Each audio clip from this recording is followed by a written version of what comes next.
अपन आदत लगाई के गेंधी अब कुछ नहीं भाव हो। अपन आदत लगाई के गेंधी अब कुछ नहीं भाव हो। सोनावा रे फोनवा बहन तोर बताव हो। सोनावा रे फोनवा बहन तोर बताव हो। तोहरा से बतियहिले बिना निंदिया नहीं आव हो। तोहरा से बतियहिले बिना निंदिया नहीं आव हो।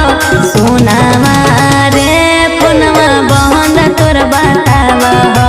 सोनावा रे फोनवा बहन तोर बताव हो। The number you're calling is currently switched off. Switched off. Switched off.